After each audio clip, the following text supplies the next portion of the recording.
رب اشرح لي أعوذ بالله من الشيطان الرجيم بسم الله الرحمن الرحيم رب اشرح لي صدري ويسر لي أمري واحلل عقدة من لساني يفقهوا قولي رب يسر ولا تعسر وتمم بالخير اللهم لا سهل إلا ما جعلته سهلا وأنت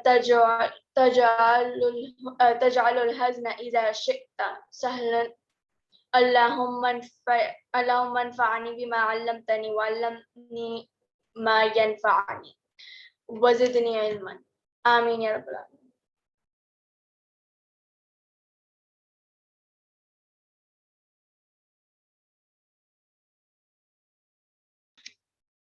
The course which I have to complete today is 168 to 176.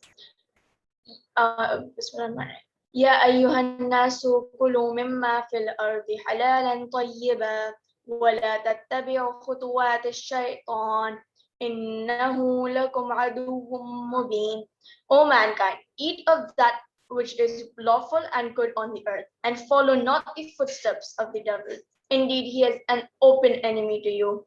In the previous classes, I have also quoted on many occasions the story of Adam alayhi salam and how Shaitan had tricked our grandfather or forefather in a sense to eat what was unlawful and basically go against the commandment of Allah subhanahu wa ta'ala, which we should never do. So, which shows that Shaitan is an open enemy to us. Hence, we should never ever follow the footsteps of the devil. And we can only know that what are the footsteps of devil, whatever action you're taking, which is not according to or in line with the commandment of Allah subhanahu wa ta'ala, that is a footstep of the devil. So do not follow in that. Moving on, إنما يأمركم بالسوء والفحشاء وأن تقولوا على الله ما لا تعلمون. He only commands you to evil and indecency, and that you should say against Allah, that which you do not know. So basically, as I said, that the devil or Shaitan will basically command you against the commandment of Allah subhanahu wa ta'ala, because all he wants is us going to hell with him, because he thinks that because of mankind he was kicked out of paradise. But what he does not know is that his arrogance is too big to realize that he was the one. He chose to not bow down before Allah subhanahu wa ta'ala when he told him to bow down before Adam alayhi salam, which was not only on the basically on the basis of our outward appearance, but because that Allah had given us ruh and had not given anyone else. Yes, Hiba, you have something to add? Yeah. So as he told the story of Adam alayhi salam, that the shaitan made Adam alayhi salam eat the unlawful food. So this means that we humans came from Jannah. Okay, so we are the waris of Jannah. So so we know that shaitan is our open enemy. So because of this enemy, we shouldn't lose our property. We shouldn't because how we fight for the worldly properties, we need to fight for the hereafter's property also, because because we are the waris, right? So this is what I wanted to add. Yes, you are very right, Hiba. And as in my opinion, I feel like Shaitan is that kind of a creature which, when he can't have something, he won't let others have it too. Just like he lost paradise, he wants others, basically humans, to lose it too. Yes, Sumaya Imran. And also, I'm Imran. So I want to add something like, also Shaitan is our biggest enemy, and we should not let him lie. Like, for example, our mom kept something in the fridge and tells us, don't eat it, yet we'll eat it tomorrow. And when we go to the fridge, we see it, so we shouldn't eat it. Shaitan also tricks us. Shaitan says eat it, but we shouldn't. We will read La ilaha illallah Muhammad Rasulullah, then he will go away. And A'udhu Billahi Minash Shaitanir Rajim. Bismillahir Rahmanir Rahim. Yes, thank you, Rahima. You're very right that that is an example of what Shaitan can do. And he does. Shaitan loves to take us away from the right path. And as she gave the example, not obeying your mother is also one of those things. And many such things are there with Shaitan. And when you continue to do a sin, it leads up to bigger and bigger sins. And the bigger your sins, the more you are basically increasing your chances of losing heaven, losing your place in heaven and securing your place in the hellfire instead. Going on to the next verse, please go down. Yeah, verse number 170. وَإِذَا قِيلَ لَهُمُ اتَّبِعُوا مَا أَنزَلَ اللَّهُ قالوا بل نتبع ما ألفينا عليه آباءنا أولو كان آباؤهم لا يعقلون شيئا ولا يهتدون. And when it is said to them, follow that which Allah has sent down, they say, nay, we will follow that upon which we found our forefathers, even though their fathers were such who did not understand anything, nor were they guided.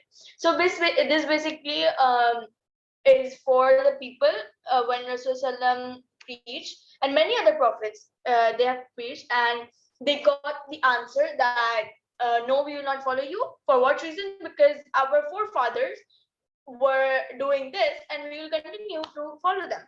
So Allah is just questioning them that if your forefathers were not on the right track and they did not have the guidance, and you still choose to do the wrong thing even after guidance. So basically you're in more of a debt to Allah than they were, because they did not get the guidance and that's why they're astray. But you are getting the guidance, you're getting the clear cut that this is your proper path which you have to follow, and do not get astray from this. But you are choosing to not follow that path. So this is for those people who quote that no, our forefathers used to do this, and this has been running in our family for a very long time. So why should we go against it? Like, this is our moral or ethical values, you can say. That's the type of thing they're quote at that time. So if your moral or ethical values or your family values are going against a commandment of Allah or are going against the right path, then I think following the guidance, you should go on the right path and make new moral or ethical values, which is one thing that I have taken from this ayah personally as a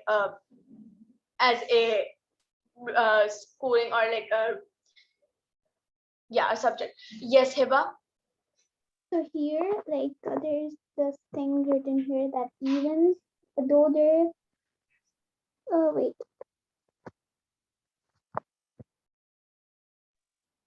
even though their fathers were such who did not understand anything.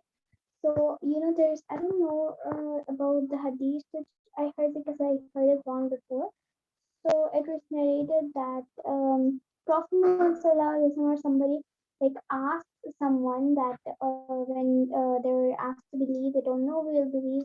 How can we leave our forefathers' religion and beliefs? Then somebody told to them that your forefathers didn't believe that the earth was round, right? But now you believe that the earth is round. So how can in this matter, how can you reject your beliefs of your forefathers when you can't do it for the religious purpose? So this was some kind of hadith. I'm not really like sure like who narrated it, but I really heard it along before. Okay, I'm not sure if that's a hadith or not, but I do know that's a logical argument.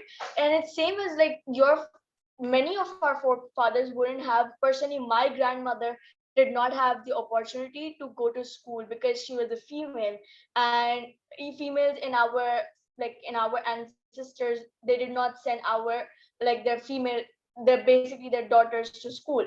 But I'm going to school. My father could have said that no, our forefathers didn't send their daughters to school, so you won't be going either. But that's not a logical argument. When you know what's right, you're supposed to follow the right path. Moving on to verse number 171. Huren, could you scroll down? Yeah, thank you. ومثل الذين كفروا كمثل الذي ينعق ينعق بما لا يسمع إلا دعاء ونداء صم بكم عمي فهم لا يعقلون. And the example of those who disbelieve is as the example of him who shouts to that flock of sheep, which hears nothing except a call and a cry. They are deaf, dumb, blind, so they do not understand. So basically, this in a better example, like a more detailed part of this is that what Allah is trying to say is disbelievers are like those when a flock of sheep is being herded by a shepherd, right? So they had this way of calling, which tells the sheep that okay, it's time to gather around. Your grazing is done. Now you're supposed to follow me back to wherever you have to go, right? Or just follow me. It's Allah is comparing the disbeliever to the sheep, which does not follow the shepherd. Now, to think that the shepherd is taking care of the sheep, making it graze, washing it daily, giving it all its needs, and yet you still do not hear the call of it and do not like basically, you know, what is accept its commandment. So it's like that. If Allah we know is a sustainer. He's giving us rain, he's giving us food, he's giving us everything we need. And even then, if you have the right way in front of you and you don't have the capacity. I mean, you always have the capacity, but you can't, for some reason you don't go to the right path. You're basically just making yourself in debt for the hellfire. The next ayah is ayah 172. يا أيها الذين آمنوا كلوا من طيبات ما رزقناكم واشكروا لله إن كنتم إياه تعبدون. O you who believe, eat of the good things that we have provided you with, and be grateful to Allah if it is indeed Him you worship. As I said, Allah has given us every way we need of livelihood within the earth. So eat what is lawful, and there are some things He has specified that don't eat these, right? So you're supposed to stay out of that. I will relate this with the next ayah in detail because the next ayah explains the unlawful things in detail. Ayah 173 is إنما حرم عليكم الميتة والدم ولحم وما أهل به لغير الله فمن اضطر غير باغ ولا عاد فلا إثم عليه إن الله غفور رحيم. He has forbidden to you only carrion and blood and flesh of swine and that which has been immolated to other than Allah. So whoever is forced by necessity without willful disobedience nor transgressing, then it is no sin for him. Truly, Allah is all forgiving, most merciful. Now, over here, first, there are many points over here to consider in these two ayahs, which I have just stated, 172 and 173. Right? So, first of which is Allah is our sustainer, as I've already mentioned. He has told us this is for you to eat, this is for you not to eat. Now, it's up to you. You choose the right path. What you have to fill is the hunger of your stomach, right? You can fill this by the right path or the wrong path. The wrong path is going to earn you hellfire. The right path is going to earn you heaven. It's your choice, and it's pretty clear cut. Even after that, if you want to choose the wrong path, then go ahead. You're just indebting yourself. You're not doing any harm to me. And the second point, which we have over here, is so whoever is forced by necessity. Now, there are people who are forced into necessity. Nowadays, we can take it as a ban, as sort, right? Now, in your country, for some reason, you can't get out of that country, okay? And that country has banned halal food. What are you gonna? You're gonna strive, or you're gonna basically starve yourself to hunger. You're gonna basically die. No, that Allah makes an exception of, or you can take a better exception of those people. There are villages still situated in forests, and we know that a lot of species have been going extinct, and a lot of animals have been disappearing. And with many viruses on the loose, people are increasingly very scared of what to eat and what not to eat. So that is one thing. So whoever is forced by necessity, and if you cannot find in the forest at some point of time a proper prey or some catch which you can eat, which is lawful to eat, then without willful disobedience, which this willful disobedience refers to your niyyah, your intention. Your intention has to be clear, that in your head, I'm doing this just because it is my force, because I'm forced by necessity, not because I want to, or because I would love to, like, have a taste of pork, or like I would love to have some bacon sometime, right? No, in my head, what should be it, that I'm doing this just because I'm forced by my necessity. I am not not willfully disobeying my Lord. And as soon as I get a proper prey to eat, or like a lawful prey to eat, I will never do this again. So in that condition only is that allowed. Truly, Allah is of forgiving, most merciful. So Allah will never ever tell you to starve for his way, all right? Allah has made you, and he is merciful and he is forgiving if he knows your intention. If you're doing it for the right purpose, you're gonna get your reward. If you're doing it for the wrong purpose, then you're gonna get your full share of sin. Next ayah is 174. I had something to add. Yeah, and me too. Salim, you Sure. can go first. The Prophet Muhammad SAW added to this list about the animals who have canines and the birds who have claws. So as we know that Prophet Muhammad SAW added things to the Quranic verses because the Quran and Hadith work hand in hand. So those two things are also forbidden in Islam to eat. So any bird who has claws or any animals who has sharp teeth like canines, they're not allowed for a Muslim to eat. That's all I Yes. wanted to say. Right. And I also wanted to add that any animal that's being sacrificed without the name of Allah, without saying Allahu Akbar, or any other name, there are so many people who have different gods. So if that animal is not sacrificed by saying the name of Allah, that animal is also unlawful for us, because he has given this animal to us, like, so we can consume it. And if we're not reading Allah's name, it's like it's not a blessing for us, and it's haram for us. Yeah, it's basically like you're sacrificing or giving an offering to anybody except Allah. So basically, in a way, it's shirk. Yes. Yeah, so the next ayah is 174, and it states, إن الذين يكتمون ما أنزل الله من الكتاب ويشترون به ثمنا قليلا أولئك ما يأكلون في بطونهم إلا النار ولا يكلمهم الله يوم القيامة ولا يزكيهم ولهم عذاب أليم.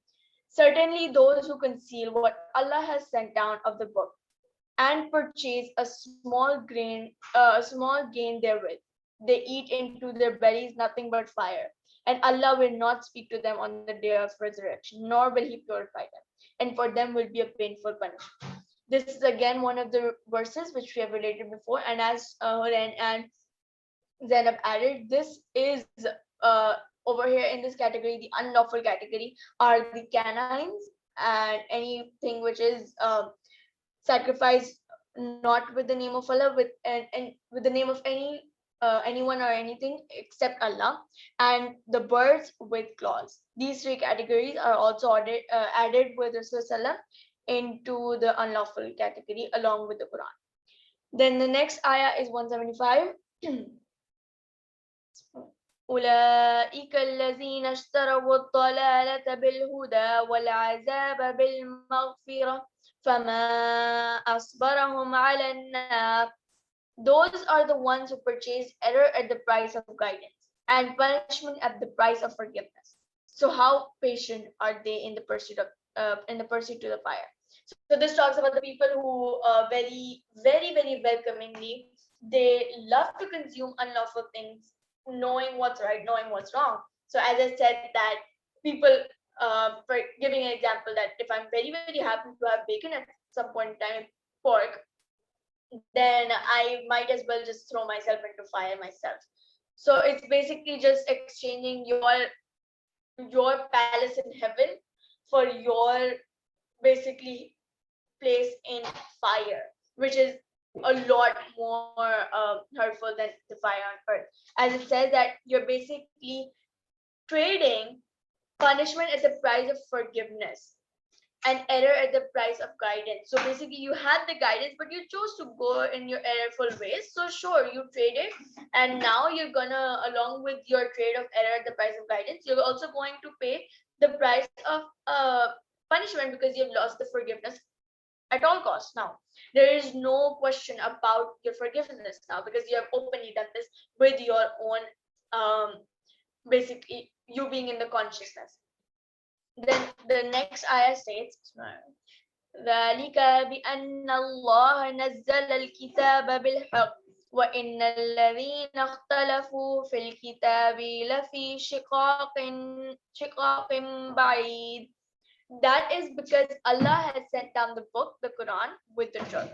And indeed, those who disputed over the book are far away in dissension. So basically, it says that okay, so basically it talks about the people who are with the book, meaning with Quran, they are with the truth, which is obvious because Quran is the most word of Allah to survive any changes from human themselves, and Allah has sworn its protection till the day of judgment.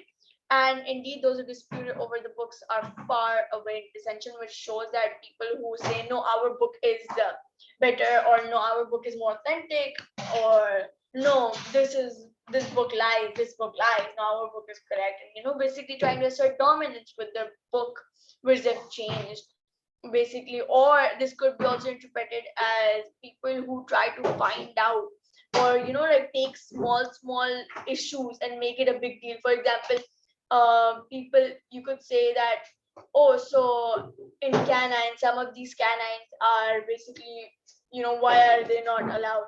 Or because, pigs are also not canine, so why are they allowed? I'm not really sure if pigs are canine or not, but I think they're not. So, something, they're going to take out very minute details and they're going to dispute over them. So those are the people which are far away from dissension. An example of this is in Musa alayhi salam's time. Allah subhanahu wa ta'ala asked Musa alayhi salam's basically tribe to sacrifice a cow because of the cow incident I told you guys about, because they made their own god out of gold. Right. So as a basically in return for forgiveness, if they wanted forgiveness, because Musa Islam came back and said that you've gone astray, so you need to be forgiven. So they said that okay. And then Allah subhanahu wa ta'ala cow. So they were like, oh, so which cow is Allah subhanahu wa ta'ala referring to? Oh, what's the color of this cow? Oh, so what type of cow? So basically they took out the minute details, and in Urdu they say baal ki jaro kharna, something like that. Yeah, so basically going underneath the minute details is basically disputing over the book, which is far away in dissension. That's all I have to add. So Horen, if I have no idea if that's Rahim or something. Yes, I want to say that Allah sent the Quran, and we shouldn't just read all the previous books or the 3 books. books except Quran. We shouldn't read them, but we should believe them because uh, Allah also sent them, but they were changed by the other Muslims, other non-Muslims, and enemies. So we should also read Quran the much because Allah also gave all His messages. All His messages is in Quran, even the previous books, and Quran has completed all the previous books. So Allah also gave us Quran so we can read it, and He only protects it because all the books were changed by the non-Muslims, and when the Quran won't be, so which book we will follow? We will follow the wrong way. So Allah take the Quran so we can read it and we can follow it. Allah sent the Holy Books to buy and Allah sent the Holy books so we can read it and to guide ourselves. That's it. Yeah. Or you wanna add something else? Okay. And I also want to add about the eating one. And Allah also gave us some many things, and some to eat, some to do with them. So, like eating, we shouldn't just throw the food in the garbage. It's very bad. And when we don't eat it, when we just because food is the blessing alone, of Allah. Yeah, food is the blessing of Allah. So we should eat the food, but when we don't like the food, we should just eat a little bit. That's it. Or when we don't like the food, just take a little. Or are you done? Yeah. Okay, Jazakallah. That is very, very that has many points to discuss, Rahima, and I'm very happy that you brought them up because the first of all, you said that we should believe in all the books even though they're changed. Yes, we should because they are sent down by Allah, and Quran basically tells or authenticates that yes, these are the books of Allah. So if you're not gonna believe in, not believe as in believe what is written in them, believe that okay, yes, these were the books of Allah, which are now changed by the enemies, as Rahima said, right? So these are now changed by the enemies, but these were sent down as the book of Allah, and they were correct. So believing in them is another. Believing in the content, that's not what I'm saying, but believing in that yes, they were sent down as a rightful guidance. Yes, that you have to believe because that is written in the Quran also, that these are, or these at least these were the books of Allah. Yes, and it's also like one of the 6 articles of faith. So if anyone does not believe in those books, their faith isn't complete. Yeah, exactly. So if you're not going to believe in them, first of all, your faith isn't complete, and second of all, you're not believing in Quran, which is also part of the books. So indirectly or directly, your faith is not going to be complete if you don't believe in them. And the second thing Rahima said is about throwing food.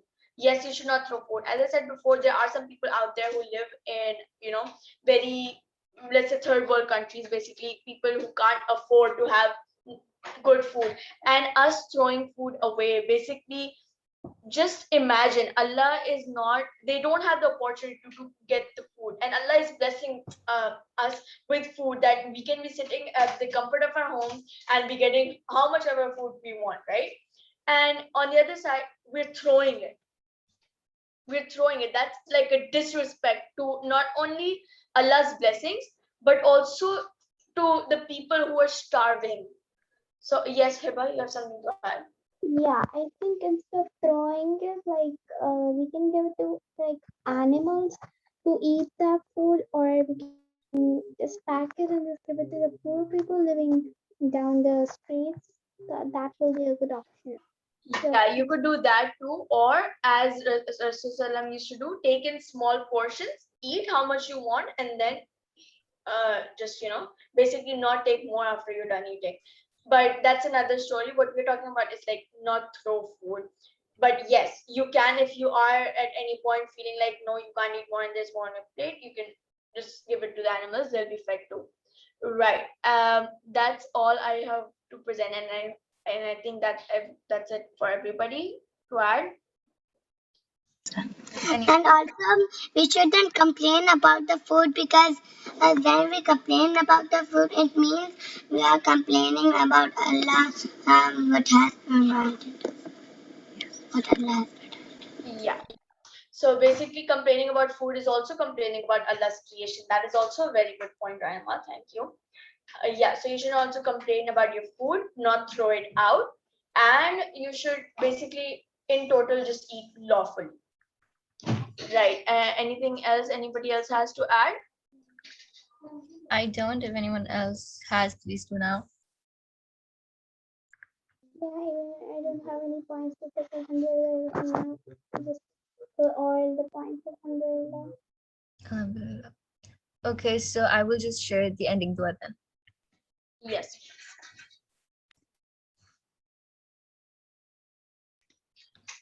ربنا تقبل منا إنك أنت السميع العليم وتب علينا إنك أنت التواب الرحيم سبحان ربك رب العزة عما يصفون وسلام على المرسلين والحمد لله رب العالمين سبحانك اللهم وبحمدك أشهد أن لا إله إلا أنت أستغفرك وأتوب إليك جزاك الله خير.